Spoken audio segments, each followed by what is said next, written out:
Hello दोस्तों, नमस्कार। मैं हूं प्रमोद राव और आप देख रहे हैं बहुजन लाइव।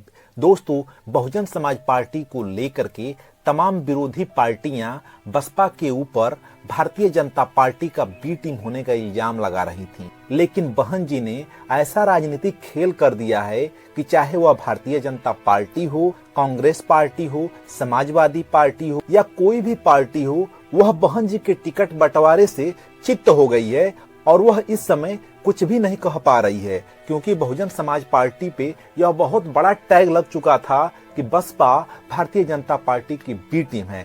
तो बसपा ने ऐसा क्या कर दिया है कि सभी पार्टियों के समीकरण खराब हो गए हैं और कोई भी पार्टी बहुजन समाज पार्टी के सामने इस समय नतमस्तक नजर आ रही है।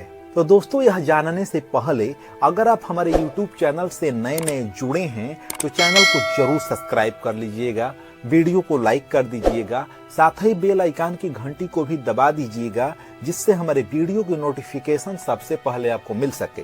तो दोस्तों, चलिए वीडियो को शुरू करते हैं और जानते हैं बहन जी के उस राजनीतिक समीकरण को जिसकी वजह से आज सभी विरोधी पार्टियां बहुजन समाज पार्टी के सामने कुछ भी नहीं बोल पा रही हैं।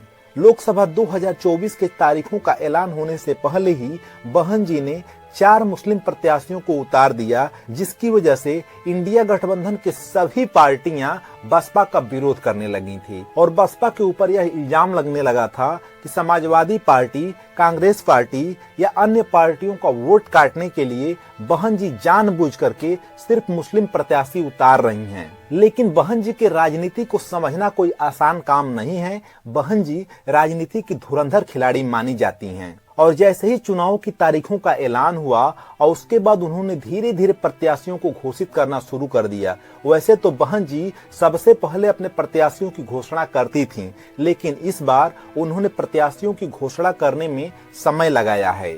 जिन सीटों को भारतीय जनता पार्टी आसानी से जीतने वाली थी, उन सीटों पर बहुजन समाज पार्टी ने इस तरह के प्रत्याशी उतार दिए हैं कि वहां पर त्रिकोणीय मुकाबला हो गया है, जिसकी वजह से भारतीय जनता पार्टी का पूरी तरह से खेल खराब हो गया है। और उन सीटों को अगर सही तरीके से मतदान होता है, ईवीएम में कोई धांधली नहीं होती है, तो बहुजन समाज पार्टी चुनाव जीत सकती है। और वहीं पे कुछ ऐसी सीटें हैं जहां पर इंडिया गठबंधन भी मजबूत था, जहां पर बहुजन समाज पार्टी ने अपने प्रत्याशियों को उतार करके मैदान में भेज दिया, जिससे वहां पर भी त्रिकोणीय मुकाबला हो गया है। बहुजन समाज पार्टी को कुछ दिन पहले 0 सीटें दी जा रही थीं, लेकिन बहन जी के टिकट बंटवारे की वजह से बहन जी के जो धुरंधर प्रत्याशी हैं, जो जमीन पर सही तरीके से चुनाव लड़ रहे हैं, उसको देखते हुए गोदी मीडिया सहित सभी विरोधी पार्टियों के अंदर हलचल पैदा हो गई है और बहन जी को इस समय कोई भी पार्टी भारतीय जनता पार्टी की बी टीम नहीं कह रहा है। उसका कारण ये है कि कई सीटें ऐसी हैं जो बहन जी की वजह से भारतीय जनता पार्टी चुनाव हार जाएगी। जो लोग बहन जी को वोट कटवा पार्टी कहने लगे थे, उनकी जुबान भी बंद हो गई है। बंद होने का कारण भी है कि बहुजन समाज पार्टी देश की तीसरे नंबर की सबसे बड़ी पार्टी है, राष्ट्रीय पार्टी है। कोई भी पार्टी अपने प्रत्याशियों को चुनाव मैदान में उतार करके चुनाव लड़ाने का काम करती है, भले ही वह छोटी पार्टी हो।